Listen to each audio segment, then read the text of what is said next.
Hello friends, welcome to Siri foods.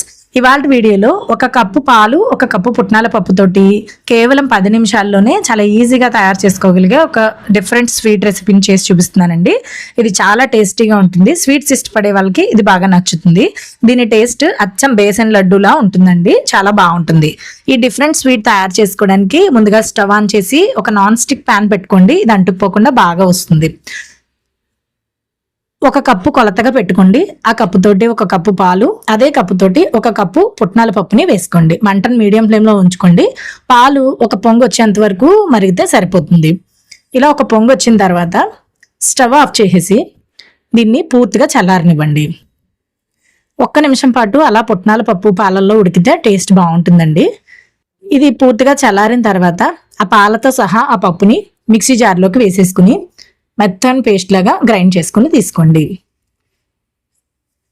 ఇలా వేసి grind చేసేటప్పుడు మొదట అస్సలు నీళ్ళు వేయకండి.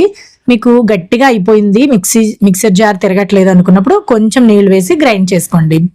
కొంచెమే నీళ్ళు వేసుకోండి. అది సగం గ్రైండ్ అయిన తర్వాత, అంటే కొంచెం గరుకుగా గ్రైండ్ అవుతుంది కదా, అప్పుడు మనం కొలతగా తీసుకున్న కప్పుతోటి అరకప్పు బెల్లం, అరకప్పు పంచదారని వేసుకోండి.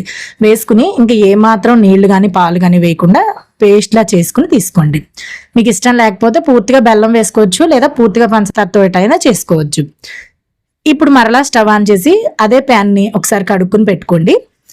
అదే ప్యాన్లో 2 చెంచాలు నెయ్యి వేసి కొంచెం ప్యాన్ అంతా స్ప్రెడ్ అయ్యేలా చేసుకోండి. తర్వాత మనం గ్రైండ్ చేసుకున్న ఈ పుట్నాల పప్పు పేస్ట్ని ఆ ప్యాన్లోకి వేసేసుకోండి. మనం బెల్లం పంచదార వేసాం కదా, అప్పుడు గ్రైండ్ చేసినప్పుడు ఇది ఇలాగా కొంచెం జారుగా అవుతుంది. ఇలా ప్యాన్లోకి వేసేసిన తర్వాత మీరు ఇదంతా కూడా మంటని మీడియం ఫ్లేమ్లో పెట్టుకునే చేసుకోవాలండి. మంటని పెంచితే అడుగంటేస్తుంది. ఇలాగా కలుపుతూనే ఉండాలి. ఇలా ఈ పేస్ట్ అంతా కూడా ఒక 5 నిమిషాలు అయ్యేటప్పటికి ఈ విధంగా కొంచెం చిక్కపడి బాగా దగ్గరగా వస్తుంది. ఈ డిఫరెంట్ స్వీట్కి నెయ్యి కూడా ఎక్కువ పట్టదండి.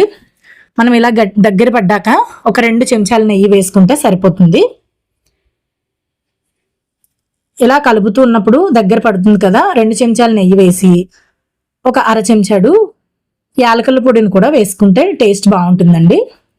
యాలకుల పొడి నెయ్యి వేసిన తర్వాత మరొక్కసారి బాగా ఈ విధంగా కలిపేసుకుంటే మరో 2 నిమిషాలకి ఈ విధంగా ప్యాన్ నుంచి సెపరేట్ అయిపోతూ ఉంటుంది. అంతవరకు కూడా మనం కలుపుతూనే ఉండాలండి, లేదంటే అడుగును పట్టేస్తుంది. ఇలా ఇంకా దగ్గర పడి ప్యాన్ నుంచి సెపరేట్గా వచ్చేస్తుంది అనుకున్నప్పుడు మీకు ఇష్టమైతే మరొక 2 చెంచాలు నెయ్యి వేసుకోవచ్చు, లేదంటే అవసరం లేదు. నెయ్యి కొంచెం వేసుకుంటే టేస్ట్ బాగుంటుందండి. ఇలా మరొక 2 చెంచాలు నెయ్యి వేసుకుని ఒక్కసారి మరలా బాగా కలిపేసి స్టవ్ ఆఫ్ చేసేసి దీన్ని ఒక ప్లేట్లోకి తీసేసుకుని చల్లారనివ్వండి. మీరు ఇక్కడ ఈ మిశ్రమాన్ని కొంచెం గోరువెచ్చగా అయిన తర్వాత లడ్డూల్లాగా ఉండలు చుట్టేసుకున్నా కూడా పర్వాలేదు. లేదంటే ఇక్కడ నేను చూపిస్తున్నట్లుగా ఒక ప్లేట్లో కొంచెం నెయ్యి రాసుకుని ఈ దగ్గర పడిన పేస్ట్ అంతా కూడా ఆ ప్లేట్లోకి తీసేసుకుని కొంచెం సమానంగా స్ప్రెడ్ చేయండి. అప్పుడు మనం చల్లారిన తర్వాత ముక్కలుగా కట్ చేసుకోవడానికి బాగుంటుంది. ఇలా స్ప్రెడ్ చేసేసిన తర్వాత పైన మీకు నచ్చినట్లుగా కొంచెం డ్రై ఫ్రూట్స్ ముక్కల్ని వేసుకోండి. కొంచెం అద్దితే అవి అంటుకుపోయి ఊడిపోకుండా ఉంటాయి. ఇది పూర్తిగా చల్లారిన తర్వాత నేనైతే ఈ స్వీట్ని ముక్కల్లాగా కట్ చేసి చూపిస్తున్నాను. మీకు లడ్డూల్లా కావాలంటే లడ్డూల్లాగైనా చేసుకోవచ్చు. పూర్తిగా చల్లారిన తర్వాత చక్కగా ముక్కలాగా వచ్చేస్తుందండి. ఈ స్వీట్ని ఈ వీడియో చూసి మీరు ఒక్కసారి ట్రై చేశారనుకోండి, ఎలా వచ్చిందో నాకు తప్పకుండా తెలియచేయండి. చూడండి, పూర్తిగా చల్లారిన తర్వాత ముక్కలు కట్ చేసి చూపిస్తున్నాను. ఈ డిఫరెంట్గా ఉండే స్వీట్ మీరు ట్రై చేసి మీకు నచ్చితే కనుక తప్పకుండా నా కామెంట్ సెక్షన్లో తెలియచేయండి. ఇలాంటి different and tasty and yummy రెసిపీస్ని చాలా సులువుగా నేర్చుకోవాలి అనుకుంటే మన సిరి ఫుడ్స్ ఇన్ తెలుగు ఛానల్ని సబ్స్క్రైబ్ చేసుకోవడం మాత్రం మర్చిపోకండి. మరో మంచి వీడియోతో మరొక వీడియోలో మళ్ళీ కలుద్దాం.